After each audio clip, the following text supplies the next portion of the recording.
Hi, everyone. Welcome to my workshop, A Holocaust Journey. My name is Morgan Sim, and I am a student in the Masters of Holocaust and Genocide Studies program at Stockton University in Galloway, New Jersey. I have previously studied at the College of St. Elizabeth in Morristown, New Jersey, where I received a Bachelor's of Arts degree in History. For this spring semester, I have been interning for the Center for Holocaust, Human Rights, and Genocide Education, otherwise known as CHANGE, who has created this great colloquium here today. Some background about me: I have been interested in studying the Holocaust since I was in middle school and knew it was a topic that I would want to teach future generations about someday. Well, that someday is now. I was lucky enough to be enrolled in a course at the College of St. Elizabeth named History of the Holocaust. During this course, I learned valuable information about the Holocaust and its lasting impact on the world. Because of this course, I was able to take a Holocaust journey of my own in May of 2016. We traveled to Germany and Poland and received an experience of a lifetime. Over a 10-day span, we visited sites where the Holocaust took place, had Shabbat dinner, and studied alongside some of the most educated in the field of Holocaust education. Myself and others on our journey became witnesses to history as we walked through the sites where Jews once lived before the war and sites where they were then murdered because of the Holocaust. It is one thing to learn about it in your textbooks, but to walk on the very grounds where concentration camps once stood in operation, to see and walk through crematorias and memorials where the Jewish people, for the Jewish people, and to experience it through the eyes of someone who lived to tell his story, it is extremely impactful and helps you create a new perspective on life. Today we are here to watch a documentary that was created while on this journey. Lisa Resnick, a film director from the Film Society of Summit, heard about our College of St. Elizabeth's Holocaust Journey. She wanted to be a participant on the trip to film the journey and create a documentary that can ultimately be used in schools to teach about the Holocaust to students in New Jersey and potentially around the whole world. You will see my face and many of the faces of other students and professors who were also on the journey. Joining us was Pinka Scooter, Holocaust survivor with his wife Dorothy, daughter Rumi, and grandson Daniel. We also had children of Holocaust survivors, known as second-generation survivors, on the trip. Some of these second gens were even able to travel to their parents' hometowns in both Germany and Poland while there. Here with us today is Lisa Resnick, film director of A Holocaust Journey, to speak of her experience. Thank you, Morgan, for inviting me to join you and for the opportunity to share our new film with Change. I'm Lisa Resnick, and why did I want to make this film? This is how it came to be. When I heard about the trip being planned by a Catholic college for its students, I decided to join the group. I was amazed students who do not have a direct connection to the Holocaust would want to take a trip of this nature and wanted to join them. Reviewing the itinerary before we left, I thought it would be great to film the reactions of the students at the sites and possibly make a film. I brought the equipment to do this and did the filming with the help of some of the participants, including Morgan. Thank you very much, Morgan, also for that. And looking at the footage after the trip, I saw it offered many teachable moments, including that we had the wonderful Holocaust survivor Pinka Scooter sharing the experiences of his family leading up to his family's history in Poland before the Holocaust and their experiences during the Holocaust, which was very, very moving and sad. Including the Holocaust survivor Pinka Scooter and his family, lessons on ghettos where the Nazi forced Jews to live, Holocaust rescuers, and tours of concentration and death camps. I showed the footage to an editor who works for Channel 13, and he encouraged me to film a follow-up interview with the students reflecting on what they learned and to bring this material together to edit it into a half-hour film. So the film has become a combination of footage from our trip with knowledgeable guides and our interview 2 years later with the students back at the College of St. Elizabeth talking about what the experience of the trip meant to them. Why now? With declining awareness of the Holocaust, recent surges in anti-Semitism throughout the world make it vital to call for a renewed effort to educate young people about the bigotry that led to the Holocaust and start conversations about tolerance. Education can help raise awareness that everyone is equal and racism is wrong. Shockingly, we saw images of Nazi swastikas last week during protests in Michigan against stay-at-home orders amid the coronavirus. Protesters have resorted to racist imagery and anti-Semitic slogans to depict their frustration with state officials. Our film provides many teachable moments, including the beginning of the Holocaust, the planning of the Holocaust, the brutality of the Holocaust, and those who risked their lives to save innocent victims. I'm hoping it will attract a wide international audience. The students, Morgan in particular, are very convincing, and why tolerance is important. I'm hoping our film will attract a wide international audience. The students, Morgan in particular, are very convincing, and why tolerance is so important today and always. Thank you so much, Lisa. We all started the trip excited and nervous as to what we were about to experience. We truly had no idea how much it would actually shape and change our lives. During the trip, the students kept a journal detailing each day. We documented our emotions, our feelings, and the experiences that we were having. Sometimes I even reread my journal entries to see how I was feeling during this journey and imagine how others had felt walking those grounds between 1933 and 1945. During this 30-minute documentary, I want you to think about the victims and the survivors of the Holocaust. I want you to ask yourself, could the Holocaust have been prevented? Do you believe we could see another Holocaust or genocide in the future? Can genocides be prevented? And do we have an obligation to help others? At the end of this documentary, we will have a discussion on how the Holocaust has impacted the world since 1945 and what we can do to try to put an end to genocide. Please note, this documentary is still in its final stages of production. Its use is going to be for the sole purpose of educating students like you to understand the Holocaust, how we can help make a difference, and the importance of being a witness to history. I hope you enjoy. The Holocaust was the mass murder of mainly European Jews by the Nazis and their collaborators during the Second World War. Between the years of 1933 and 1945, Jews were the focus of discrimination, segregation, and ultimately extermination. Industrial methods were used to systematically wipe out a specific population for the first time in history, all sanctioned by the government. When I teach my classes in the history of the Holocaust, I always start with an apology. I wish I didn't have to teach this course. Why? Because I wish I never got here. I'm having had the concept. We have to come back and remember and learn so that we can see if we can take some lessons to ensure that we're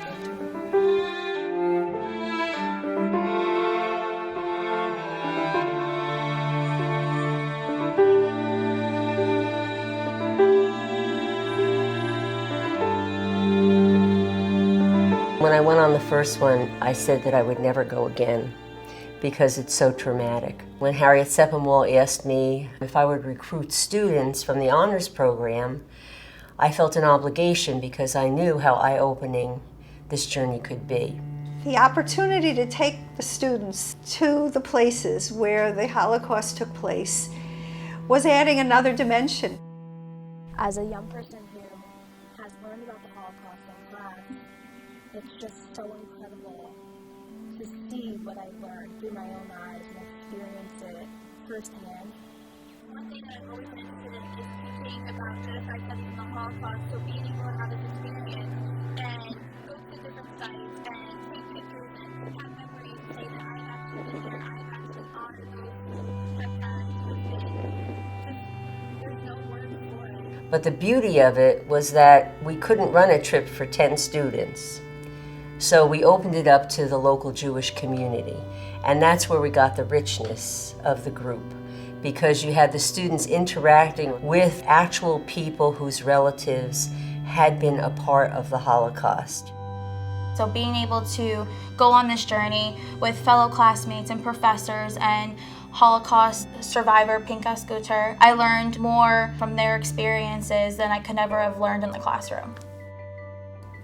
The thing that stuck with me the most was not a particular site, it was Pincus.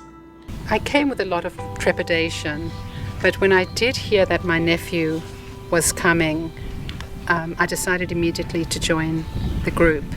I thought it was very important for him to see the story in the places that they had occurred. Before going on the Holocaust trip, I knew what I thought to be a lot. All that I really knew about the Holocaust was what I learned in school. I had taken classes in elementary school and middle school, learning about it in beginning of 7th and 8th grade, throughout high school, the basics of the Holocaust. I will admit that even as a teacher, or at that time an aspiring teacher, did not know too much about the Holocaust. Fortunately, one of my middle school teachers actually was very, very interested in it. She really wanted to make sure we understood what was going on. What I really learned a lot in was my class with Dr. Seppenwald here at the College of St. Elizabeth. From St. Elizabeth's, I was really able to learn more in depth of the history of what actually happened. My students had a chance to read all the documents, to hear from many survivors who came to class, to go to conferences, to see films, both documentary and dramatic films, to go to museums. We went to the U.S. Holocaust Memorial Museum. I think the biggest thing to me that really kind of got me too, not from the actual events, but going on the trip, was actually the little amount of information you really do learn. That was a big shock to me. Something like the Holocaust can happen and you really don't know much about it. I couldn't recognize until I was actually in Poland touring the concentration camps and all of the memorial sites how extreme it was and how many people perished.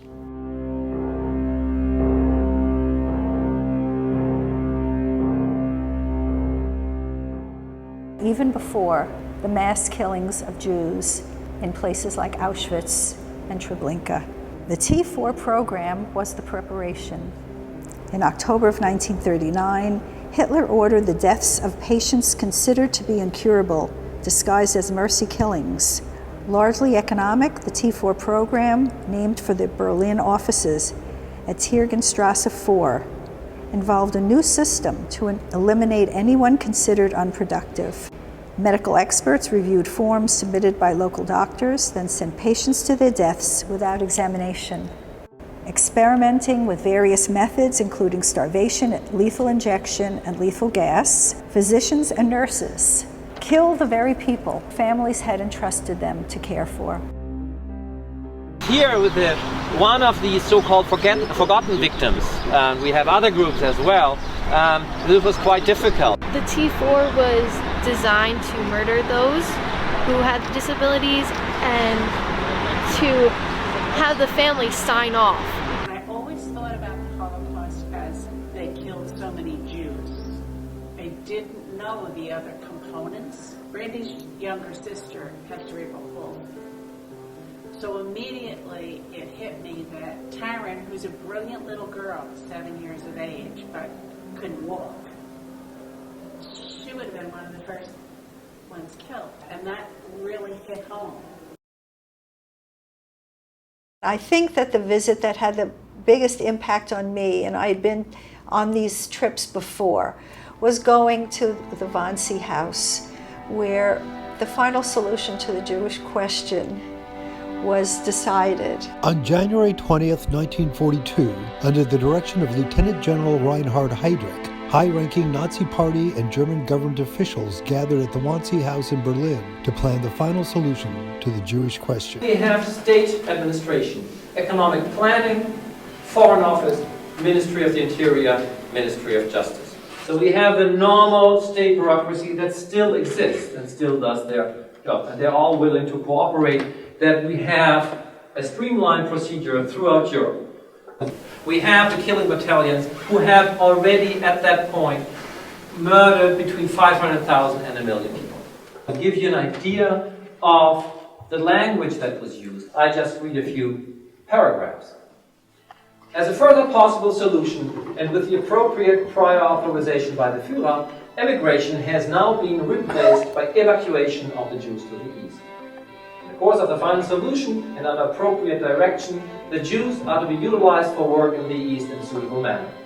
In large labor columns and separated by sexes, Jews capable of working will be dispatched to these regions to build roads, and in the process, a large number of them will undoubtedly drop out by way of natural reduction.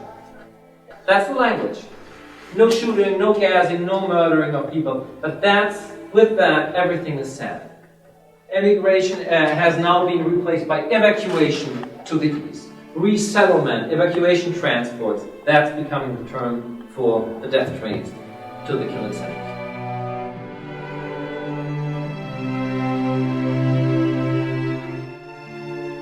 Holocaust survivor Pinkas Guter of Lodz, Poland, was 7 years old when the Second World War broke out.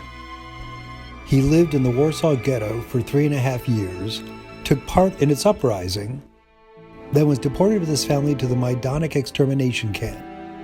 Guter survived 6 Nazi concentration camps, including the Majdanek extermination camp, and lived through a death march across Germany to occupied Czechoslovakia. My family did not live in Łódź for 400 years, but they were winemakers in Poland for 400 years.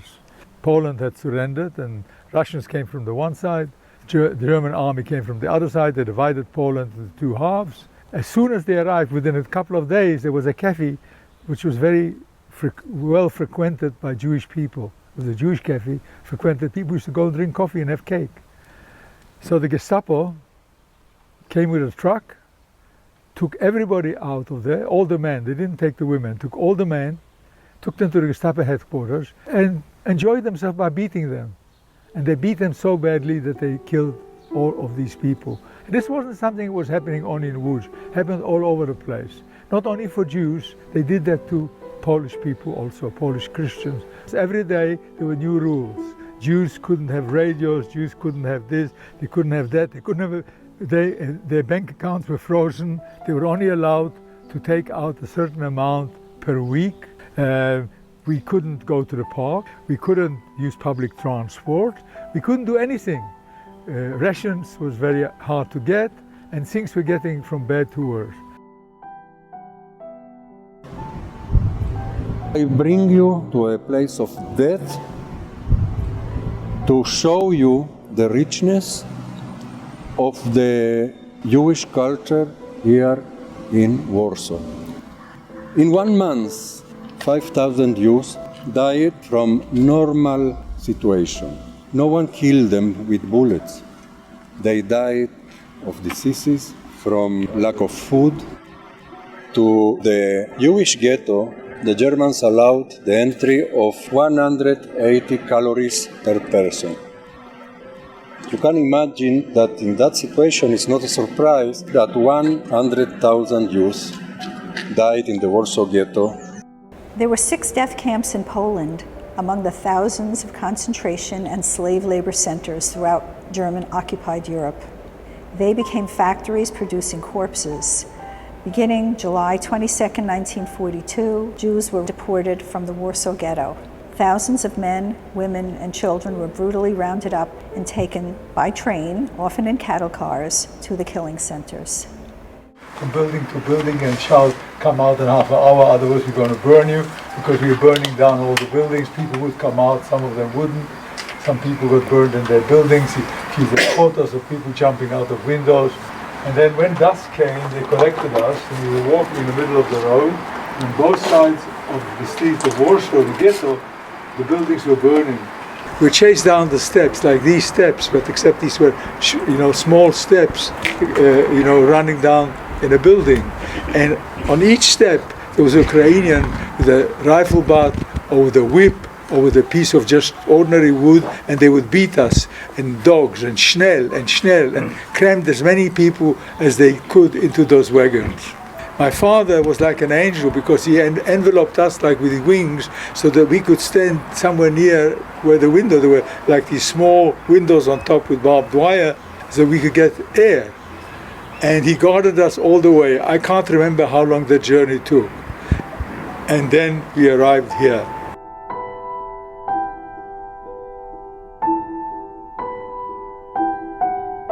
I want to tell you about our arrival. You see that field over there with the green with all the grass? Yes. Now when we arrived here, walking from the station, there was absolutely no grass here, it was sand. And we were sitting there for a while, waiting. They started separating women with children, women without children, children on their own who didn't have parents, and men separately. And suddenly my sister, who had been separated from my mother and was standing with the children, noticed my mother staying with the women. So she started running towards my mother, and she had this long, beautiful braid. So I remembered this braid, and then she was running and she hugged her. And since that time, I cannot remember anything about my sister. My twin sister, who I lived together for almost 11 years, because we were in the Warsaw Ghetto. Before the war, we played, we lived together. In the beginning, as infants, I remember the room, I remember the cots, but I cannot remember anything about my sister. My brain wiped everything, and so when I think of Sabina, all I see is the brain. That's all. They started marching groups of people away, and I was with the man. In other words, I wasn't separated. I was together with my father and with the man, and we were marched towards the barrack. They were clothes horses, and they started telling us that my father was completely naked, show everything on it, so we undressed, and then they told us to run with our hands up in the air. I was pushed into this room here. There was a couple standing here, and they made you jump into these things. There were pools of water here, and each person as they came in had to jump into it. And if you didn't immerse yourself completely, you would stand there with a whip and they would hit you over the head. You had to go completely under. And when you jumped out, this place was so full of disinfection that all the orifices of your body were burning like anything. And then we looked at these shower heads. In Warsaw, we knew that the shower heads, the gas was going to come out. I didn't see my father around at the moment, and we were saying our prayers, waiting for gas to come out of these shower heads. But water came out.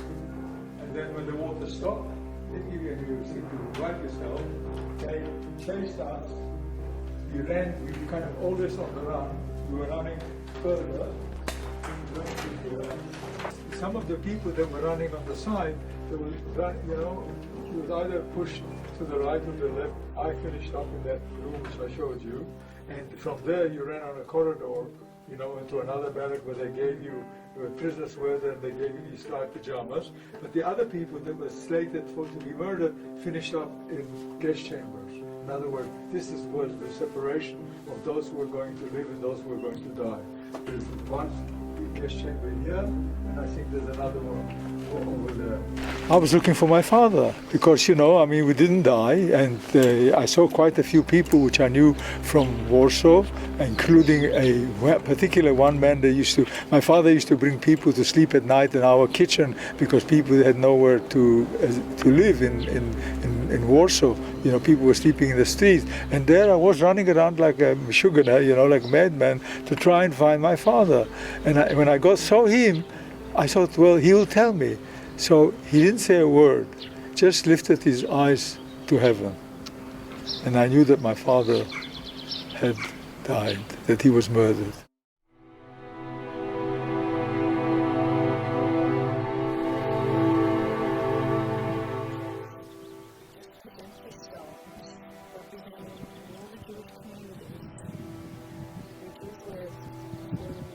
During the time in Poland, Treblinka definitely touched me the most. When we got there, it was just a large field surrounded by trees and stones everywhere.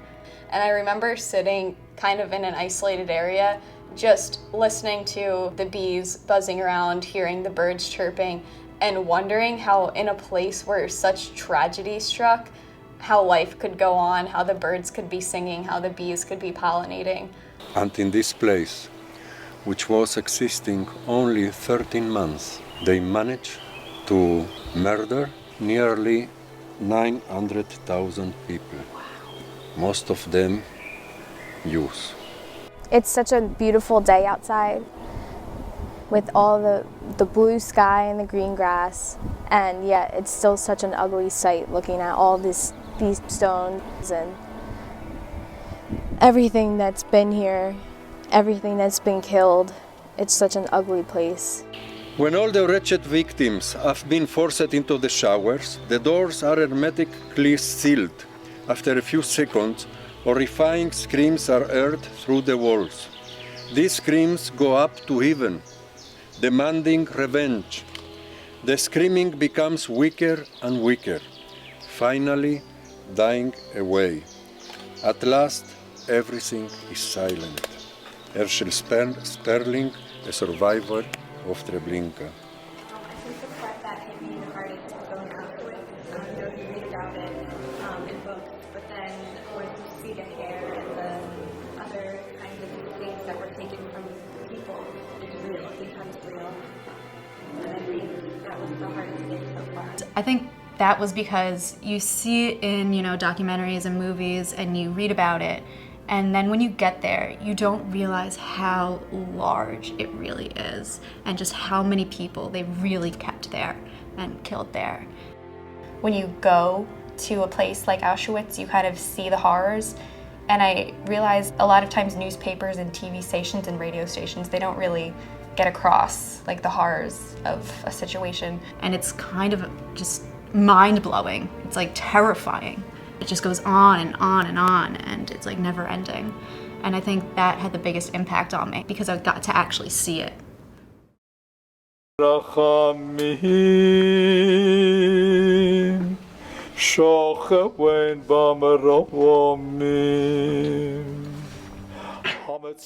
It's particularly traumatic for me to come here generally but I think coming with Dorothy and Rumi and Daniel, it makes it better, it makes it easier, because I think to myself, it is really wonderful for them to be able to be here with me. I'm just going to read something that I wrote in my journal a few days ago. After returning to the bus from listening to Popeye speak, I took him his bag. He had gotten emotional briefly while discussing the pile of bodies, something I don't think I've ever seen in person. I approached and handed him his bag from behind. I couldn't see his face, but he grabbed my hand as he took the bag and held it to his lips. I will never forget this moment, the way I felt, the love that I've always wanted, that which the Nazis took from me and my family, almost.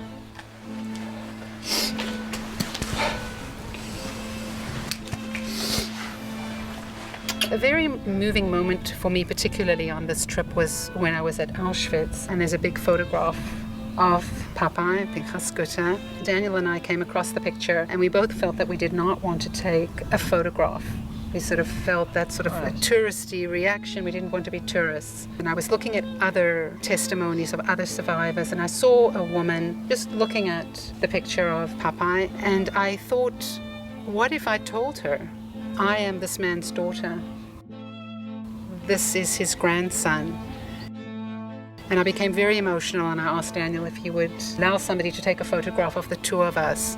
And I will treasure that. They're standing at Auschwitz with 3 generations.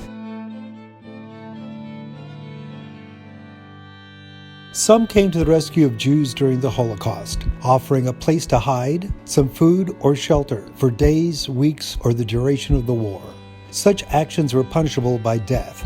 Most rescuers did not see their actions as heroic, but felt bound to the Jews by a common sense of humanity.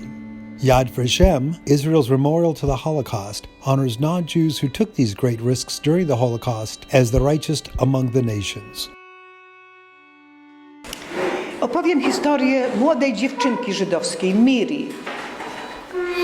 Miri w moim domu rodzinnym w okresie Holokaustu znalazła ocalenie. W domu moim zjawiła się ciocia ze szczególną prośbą, żeby przez kilkanaście dni przechować młodą, 13-letnią dziewczynkę żydowską Miri. Oczywiście zgodziłyśmy się natychmiast, byłyśmy pełni świadome, że przecież jej grozi śmierć. I niestety w ciągu kilku pierwszych dni już rozchorowała się, i to bardzo poważnie. Mama moja poszła do zaprzyjaźnionego z naszą rodziną farmaceuty. Opisała mu tę chorobę, powiedziała, że to ja jestem chora, bo takie były czasy, taka konieczność całkowitej konspiracji. Nie można się było przyznać. Mama prosiła go o leki oczywiście. Oni nie mogli wiedzieć, że z nami w tym jednym w tej chwili pokoju przebywa Miri. Musieliśmy robić wszystko, żeby ją ukrywać u nas. W naszym pokoju urządziliśmy się w ten sposób, że w jednym kącie zastawiliśmy szafy w taki sposób, że tam się tworzyła kryjówka i Miri tam wchodziła w momencie, kiedy ktoś się u nas zjawił. Musiała tam cichutko przesiedzieć. Jednym z naszych gości był ksiądz katolicki i do niego myśmy się zwrócili z prośbą, żeby wystawił dla Miri metrykę chrztu. Świadectwo, które by przekreślało jej pochodzenie żydowskie. Teraz zameldowaliśmy ją w administracji naszej kamienicy jako naszą kuzynkę, która na wschodzie w czasie walk między Niemcami i Związkiem Radzieckim straciła rodziców. Ale teraz, kiedy ona się bardzo dużo się uczyła, bo miała wielkie zaległości. Mama moja jej pomagała w tym i teraz mogła już zdawać egzamin. Zdała egzamin z całego materiału szkoły podstawowej. Miała 15 lat.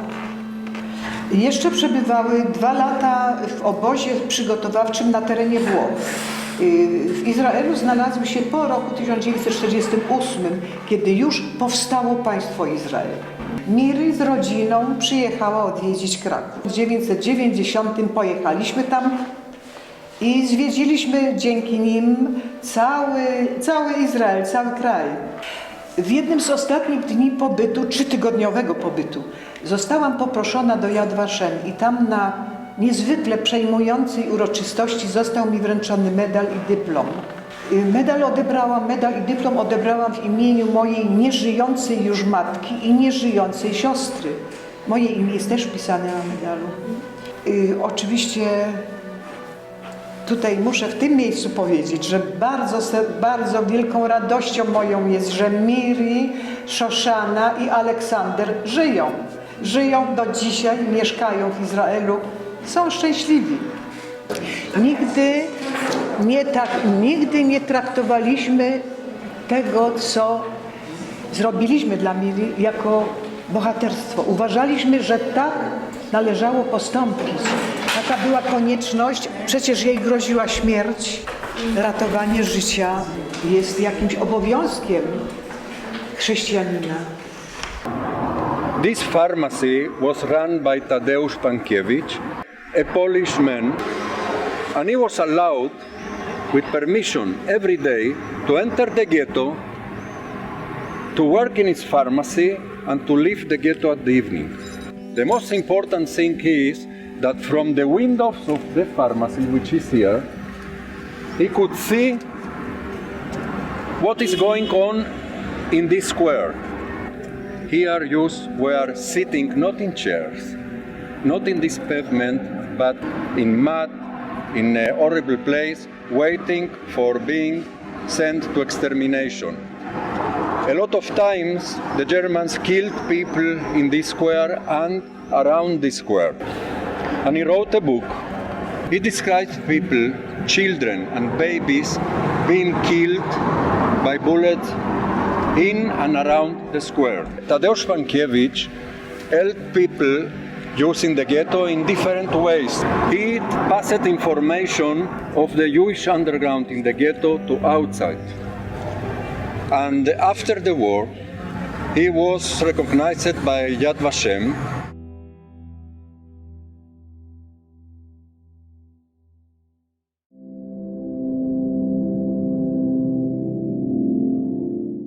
I feel like this trip definitely shaped some of how I view how we need to report and how we need to communicate and share messages. So I want to say, in a way, it kind of added to my experience studying journalism. To some extent, when you learn about any sort of atrocity, it becomes your responsibility to help prevent that. Things do repeat themselves. It's, it just happens, unfortunately. I feel like there's just always going to be questions about the Holocaust, and that's why we need to understand it and be taught it in school so that future generations don't allow this to happen again.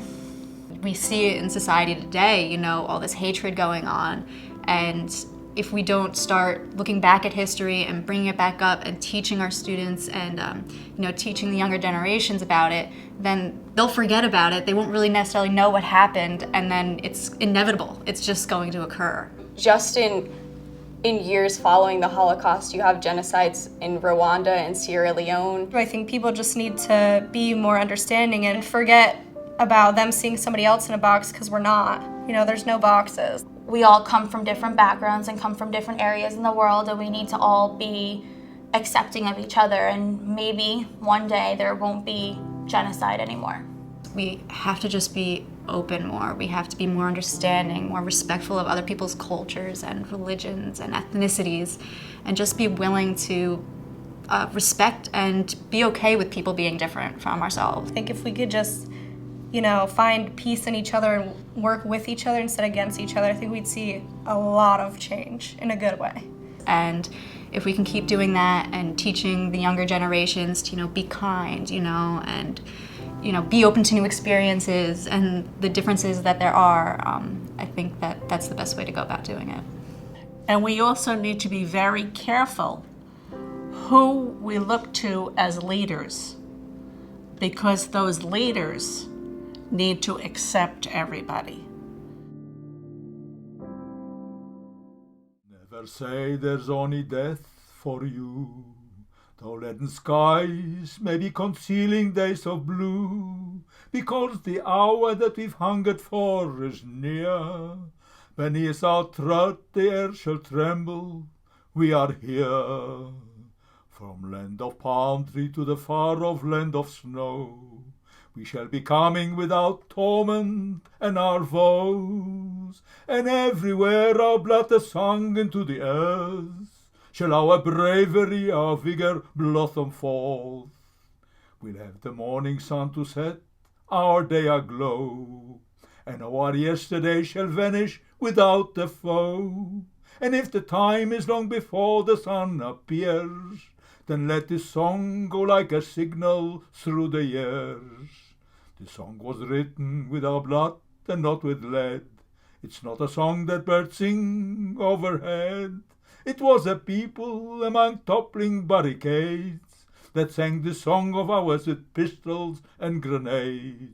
So never say there's only death for you, though leaden skies may be concealing days of blue, because the hour that we've hungered for is near. Beneath our tread the air shall tremble, we are here. Hi everyone and welcome back. I hope you enjoyed the documentary. I find that it's an extremely useful tool to help educate students and teachers about the Holocaust, the historical facts of the Holocaust, as well as educating students to realize that just small lessons that you learn in the classroom can become even bigger lessons when you go and visit these historical sites or museums or learn from survivor testimony, meet these survivors and others who are second generation survivors and so forth. So I think it's a very important tool to use, and once it is completely finalized and finished and used all over the country and hopefully all over the world, you will have more access to the documentary, which will be great. So, A Holocaust Journey and Atrocity Prevention is what we're going to be talking about today. So the title of the documentary is A Holocaust Journey, Lessons That We Learned. So I'm going to talk about one of the lessons that we can learn from this documentary from going on this trip. So why do we study the Holocaust? Many people believe that the Holocaust happened over 70 years ago. We should stop talking about it. It's now the past. It's not going to happen in the future. But in reality, it still occurs today. So what can we learn from the Holocaust to help shape the future? So why? We study the Holocaust because there are many lessons to be learned. And because of it, we have so many ways in which we can prevent genocide and mass violence. From a video that I watched from the U.S. Holocaust Memorial Museum on Why We Remember the Holocaust, they stated, memory is what shapes us, memory is what teaches us. So memory of all these Holocaust survivors that lived through such a tragedy has really given us a real sense of what exactly took place there, because there are so many things that you can read in textbooks and see pictures about, but when you actually hear it from those who experienced it, it brings a new perspective. And memory is what teaches us. So from their memories, we can piece more of the pieces of the puzzle together and understand exactly what else happened during the Holocaust. We also need to understand what human beings are capable of. it may seem like everyone is so nice and so thoughtful and everyone is united as one, but when it comes down to situations like the Holocaust, you can flip in an instant. We study to remember the 6 million innocent Jewish people who suffered at the hands of the Nazi regime. 6 million people who had died during that time. And millions more that suffered at the hands of the Hungarian state, Romanian state, Bulgarian state, and French state during World War II. And it is important to remember all the victims and their stories. We also study to remember the rescuers who risked their own lives to help save others. We study to help prevent future genocides from occurring. And we must remember that the humanity of each one of us and how each person has the right to be protected and live in peace. So one of my questions to you was, do you believe that there could be another Holocaust or genocide today? And sadly, the answer to that question is yes. So there have been so many genocides that have occurred since the Holocaust. A few: Cambodia, and from 1975 to 1979, there were 2 million deaths. In Bosnia-Herzegovina, in 1995, there were 100,000 deaths. In Rwanda in 1994, there was an estimated of 1 million people that died in just 100 days. In Darfur and Sudan in 2003, there was an estimated of 500,000 deaths. In the Yazidis in Iraq and Syria by ISIS from 2014, estimated around 10,000 deaths. In Myanmar since 2012, and still occurring today against the Rohingya people in the Rakhine state. And also the Roma in Europe since World War II. It is important to note that the Roma have faced persecution since World War II and the era of the Nazi regime. There is constantly anti-Roma hate speech and Roma continuously being attacked for who they are. An article as early as April 22nd of this year, of 2020, has a title, and in quotes, "Until we are able to gas them like the Nazis, the Roma will infect the nation." The racism against the Roma in Romania continues today as it tries to portray the Roma in a negative light. This targeted behavior is unacceptable and is allowing for innocent people to be degraded and dehumanized. So why is atrocity prevention so important? As per the UN framework of analysis for atrocity prevention saves human lives and prevents human suffering. Atrocity crimes usually involve large-scale trauma to human lives, and the prevention of these crimes can save potential victims from physical, psychosocial, and psychological suffering. Atrocities usually occur in countries experiencing instability or crisis. Measures taken to prevent atrocities also work towards improving national peace and stability. So, who are the victims of atrocity crimes? So, per the UN framework, these are some of the victims of atrocity crimes. The victims affected by different atrocity crimes can also differ from one another. Genocide victims, or protected groups, are targeted due to their membership in a racial, ethnic, national, or religious group. Crimes against humanity victims suffer as part of a widespread or systematic attack aimed against a civilian population. And victims of war crimes are those protected under international humanitarian law and persons taking no active part in the hostilities, such as those protected under the 1949 Geneva Conventions and the 1977 Additional Protocol 1. So, the UN framework of analysis of atrocity prevention, there is comprised of 14 risk factors. Each risk factor has an accompanying set of more specific indicators. The framework is intended to be used to guide the collection and assessment of information regarding the potential for atrocity crimes. The risk factors are separated into two different groups: the common risk factors, which may apply to the potential risk for any atrocity crime, while the specific risk factors are further broken down into the risks associated with genocide, crimes against humanity, and war crimes.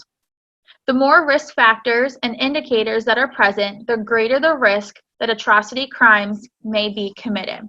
So it's very important to follow the 14 risk factors that are here through the UN framework of analysis for atrocity prevention. So out of those 14, there are 8 that are the most common risk factors. Those are 1, situations of armed conflict or other forms of instability. 2, a record of serious violations of international human rights and humanitarian. 3, weakness of state structures. 4, motives or incentives. 5, capacity to commit atrocity crimes. 6, absence of mitigating factors. 7, enabling circumstances of preparatory action. And 8, triggering factors. Now, the specific risk factors. Number 9, under genocide, intergroup tensions or patterns of discrimination against protective groups. 10, signs of an intent to destroy in whole or in part of a protected group. For crimes against humanity, 11, signs of a widespread or systematic attack against any civilian population. 12, signs of a plan or policy to attack any civilian population. And for war crimes, 13, serious threats to those protected under international humanitarian law. And 14, serious threats to humanitarian or peacekeeping operations. Now, for 9, 10, 11, and 12, we see this the most with the Holocaust. These are very specific risk factors that you can see that are present. Now, if you remember, as part of the documentary, we got to speak with Matthias at the Wannsee house where the Wannsee conference took place. Now, especially for number 10, signs of an intent to destroy in whole or in part of a protected group. Now, at that moment, at the conference, in that moment, and in that room, when we walked around, you can see all different copies of the documents that were created there. And which was really, really cool, in the class that I had taken right before I went on the documentary, we read a book called The Documents on the Holocaust, and I definitely suggest you picking up a copy of this. In this book, it gives out the copies of the detailed documents that were used to create the actual systematic plan to annihilate the Jews. So it's very important that you take into consideration the risk factors and see where they can be applied, and making sure that those risk factors are there, which are going to show signs of genocide. So, why is genocide prevention so important? For starters, saving human lives and preventing human suffering. And helping prevent atrocities can help create a better and more peaceful world.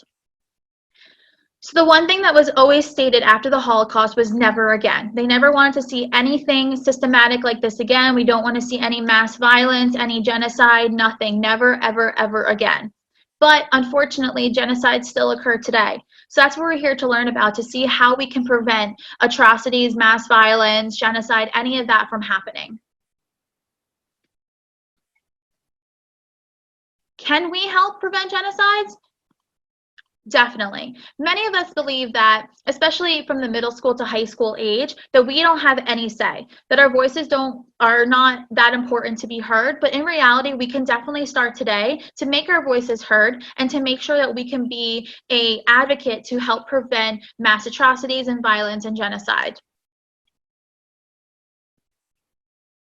And do we have a moral obligation to help others? Definitely.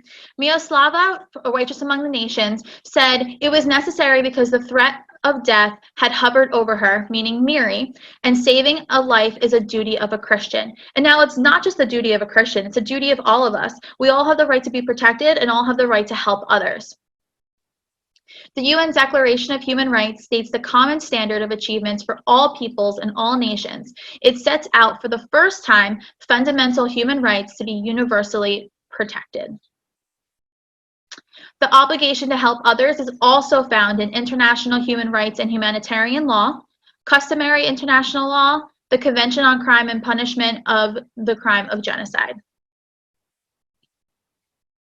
And here's a picture with me with Miroslava. She was absolutely amazing, and to hear her story in person, it was incredible. So what can we do to help?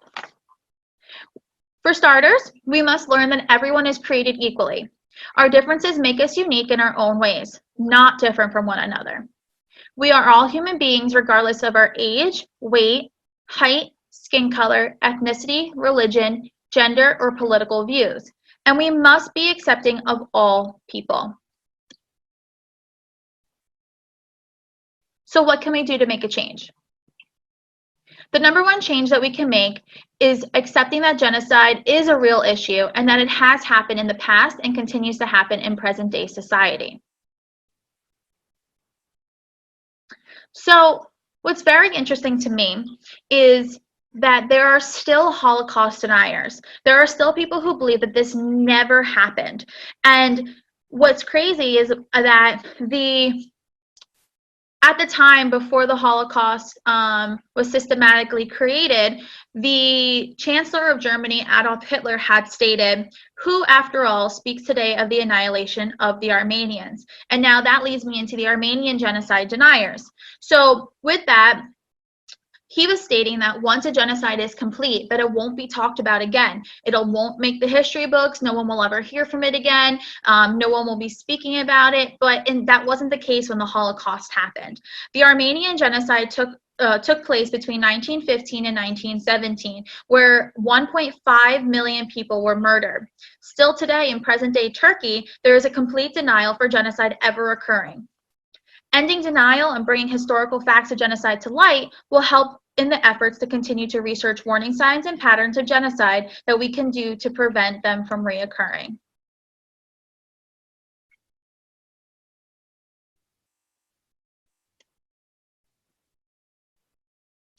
Have genocides occurred on U.S. soil? Now, this is a very interesting question because many people don't believe that it has, but in reality, it definitely has. Yes, genocide have occurred and multiple times on our very own United States soil. So when? Dating back centuries, the indigenous people of America have been killed by white settlers. These white settlers believed that the indigenous people were pagan savages who must be killed in the name of civilization and Christianity. In the 1840s, miners heard of the influx of gold along the state of California. The Oregonians saw California Indians as a dangerous, less than human threat in need of elimination. The men from Oregon believed that by going into this area, they would be protecting the non-natives and punishing natives for suspecting crimes, but in reality, they had not committed any crimes. These accusations were baseless and formed on racial views as natives as savages, and the Oregonian settlers were greedy for land and gold and would stop at nothing until they were able to obtain their victory. When we research and when we study the U.S. history, many of these events are camouflaged in an effort to show that the United States is all freedom and peace, but in reality, it has not always been that way. When we study genocides, we expect that it will always be in a country that has a high poverty rate, violence, and poor living conditions, which is very true, but we must understand that it can and will happen anywhere. So there are many warning signs of genocide.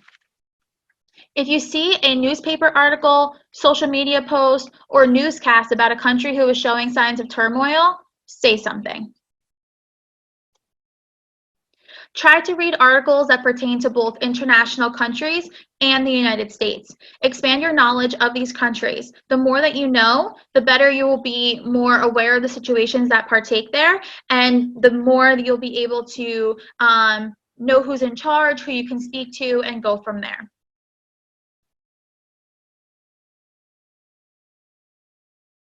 Signs that countries could be headed toward genocide are, again, high poverty rates and government-related systematic violence already occurring. Also pay close attention to how gender, race, and ethnicity and religion play in the role of targeted violence.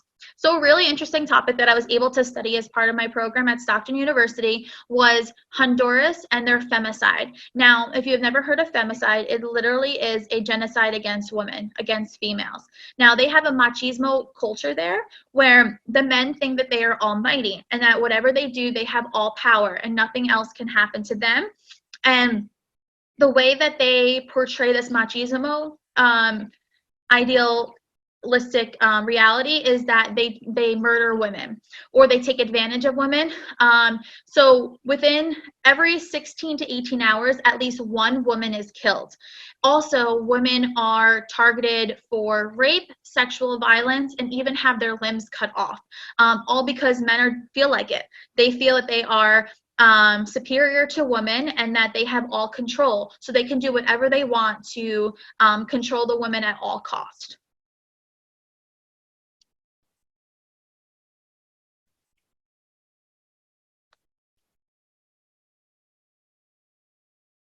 So currently we know we are going through the COVID-19 pandemic. And while everyone is in the whole world is experiencing the pandemic, we are all going through it in a different way. For those in countries that are poorer, have many displaced refugees, and no decent amount of resources, there is more of a risk that contracting the virus and the number of deaths will be at a higher rate, which ultimately can lead to a form of genocide. So my example for this is the Rohingya in Bangladesh. Now, in Bangladesh, the situation correlates with the issues occurring in Myanmar and Bangladesh, as there is 1 million refugees at the border living in internment camps with barely any shelter or resources.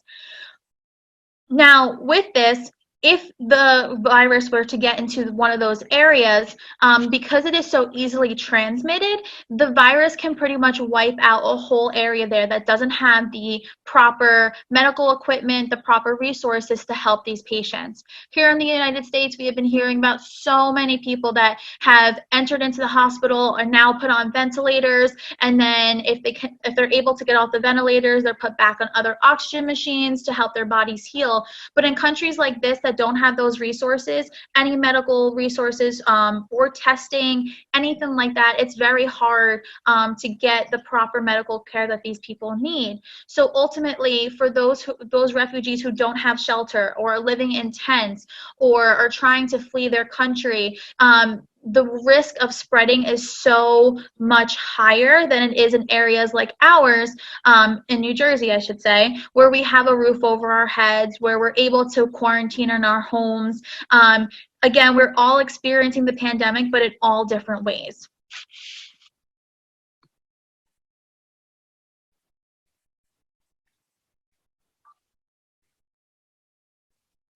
So one of the important parts of atrocity prevention that I believe is very, very essential is watching, listening to, and hearing survivor testimony.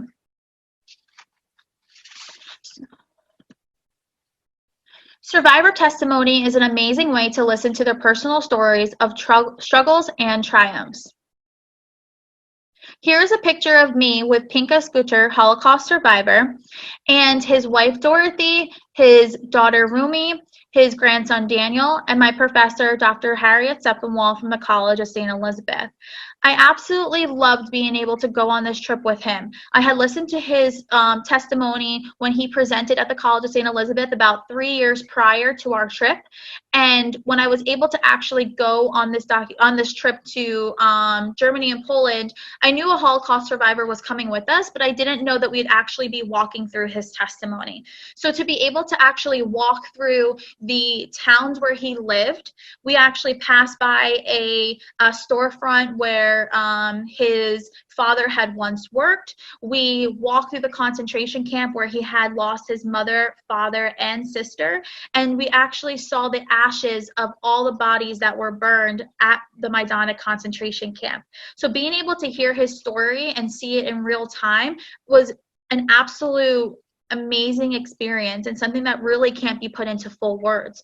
And also being there with his wife, daughter, and grandson. His grandson, I believe, if I remember correctly, it was his first time ever being in Germany and Poland, and being with his grandfather for this experience. But I could be wrong, but I'm pretty sure it was the case. But just being able to also see it through their eyes, it brings everything full circle. And also while we were there, we had multiple second generation survivors, so children of survivors of the Holocaust. And one of the second gens was able to walk up to the barracks at Auschwitz where his mother was actually housed while she was there. So it just brings all of the stories that you read in textbooks and the pictures and everything to full light. And you can learn so much more from listening to those survivor testimonies than you'll ever learn probably in a whole textbook. So although there are many survivor testimonies from the Holocaust, there are also testimonies from all different genocides, including the Roma during World War II and the Rohingya, that you can watch and listen to. So a great resource to watch and listen to survivor testimony is Eyewitness through the USC Shoah Foundation. There are thousands of videos on that website for both educators and for students. You can also create lesson plans on there online and be able to relate some of the stories to things that you've learned in textbooks. You're also able to create worksheets where you can test students, and students can test themselves on it. A lot of them are interactive, and you'll really hear a bunch of different perspectives from Holocaust survivors and other survivors of other genocides. It's also not just storytelling for what they have been through, but it's also they give you some advice as to how they believe you can prevent genocide and what they believe can be done differently. So it's really interesting to hear their sides of the stories as well.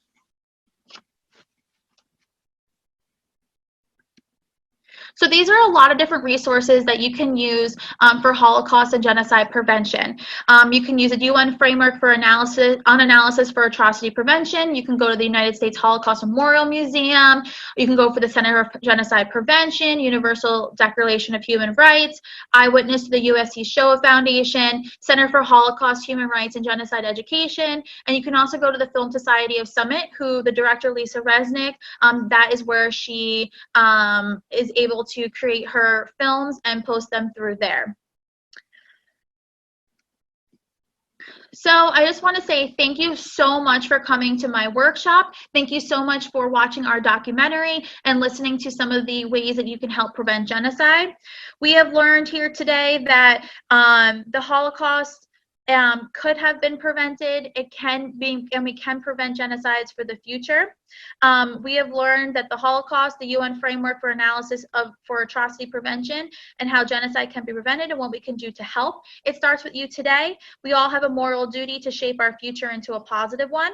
Our future does not start tomorrow. You can write a letter to the mayor, to your congressman, to your governor, or even the president. You may feel that your words aren't important, but they most definitely are. You can stand up to something that you're hearing in the classroom. You can stand up to something that's happening in your community. You can stop a social media post. You can report a post. You can comment back on someone and say, hey, that's not nice.